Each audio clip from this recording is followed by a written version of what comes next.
कोल्हापूर जिल्ह्यामधील कागल तालुक्यातील नानीबाई चिखली इथे महावितरणनं महिनाभरापूर्वी बसवलेल्या स्मार्ट मीटरनं अचानक पेट घेतल्याची घटना घडली आहे। या घटनेमध्ये मीटर पूर्णपणे जळून खाक झालेलं असून सुदैवानं कोणतीही जीवितहानी झालेली नाही आणि या प्रकारामुळे स्मार्ट मीटरच्या सुरक्षिततेबाबत नागरिकांमध्ये भीतीचं वातावरण निर्माण झालंय।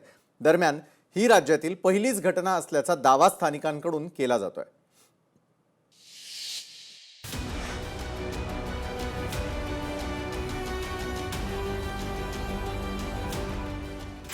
कोल्हापूरमध्ये स्मार्ट मीटरला आग लागल्यानं खळबळ। स्मार्ट मीटरला आग लागल्याची राज्यातली पहिलीच घटना। स्मार्ट मीटरच्या सुरक्षेबद्दल नागरिकांमध्ये भीती। राज्यभर स्मार्ट मीटरला विरोध होत असताना कोल्हापूर रिजनमध्ये महावितरणाकडून 12.5 लाख नागरिकांकडे स्मार्ट मीटर बसवण्यात आले। कोल्हापूर जिल्ह्यातल्या कागल तालुक्यातील नानीबाई चिखली इथला रहिवाशी रवींद्र चिमगावकर यांच्या घरी महिनाभरापूर्वी बसवलेल्या स्मार्ट मीटरनं अचानक पेट घेतला। महिनाभरापूर्वी महावितरणाच्या मुरगुड शाखेकडून हे मीटर बसवण्यात आलं होतं। काही क्षणातच ते मीटर पूर्णपणे जळून खाक झालं। घटनेची माहिती मिळताच महावितरणाचे कर्मचारी घटनास्थळी पोहोचले, परिस्थिती नियंत्रणात आणली। राज्यभर स्मार्ट मीटर बसवण्याच्या मोहिमेला अनेक ठिकाणी विरोध होतोय। ही घटना समोर आल्यानं नागरिकांनी स्मार्ट मीटरच्या सुरक्षेवर सवाल उपस्थित केले। वाढीव वीज बिल, वीज पुरवठा खंडित होण्याची भीती आणि आता मीटरला आग, या घटनेमुळे गावातून स्मार्ट मीटर हटवण्याच्या मागणीनं जोर धरलाय। चिखली ग्रामपंचायतीच्या वतीनं बरेच वेळा महावितरणशी संपर्क साधून याला विरोध केला होता। आम्ही पत्रव्यवहार सुद्धा करून याला विरोध केलेला होता। तरीसुद्धा महावितरणने ग्रामपंचायतीशी आणि कोणत्याही ग्राहकाला सूचना न देता हे स्मार्ट मीटर बसवण्यात आलेले आहे। याला पूर्णपणे चिखली गावचा व ग्रामपंचायतीचा विरोध आहे आणि इथून पुढे पण राहील। महावितरणानं दिलेल्या प्राथमिक माहितीनुसार हा प्रकार तांत्रिक बिघाडामुळे घडला असण्याची शक्यता आहे।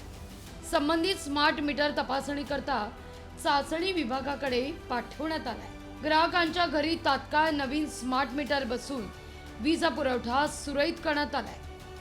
तपासणी अहवालानंतर आगीचं कारण स्पष्ट होईल असं महावितरणाचं म्हणणं आहे। एका स्मार्ट मीटरला जळण्याची घटना घडलेली आहे, त्याच्याबद्दल इन्व्हेस्टिगेशन सुरू आहे। आपण ते मीटर ताबडतोब बदललं आणि जे जळालेलं मीटर आहे ते आता आपण प्रयोगशाळेत तपासणीसाठी पाठवले, त्याच्याबद्दलचा रिपोर्ट त्यांचा येईल। पण स्मार्ट मीटर संपूर्णपणे सुरक्षित आहे आणि कुठल्याच प्रकारे नागरिकांनी त्याच्याबद्दल काही भीती बाळगण्याचं कारण नाही। स्मार्ट मीटर याबद्दल राज्यात साशंकता निर्माण आहे।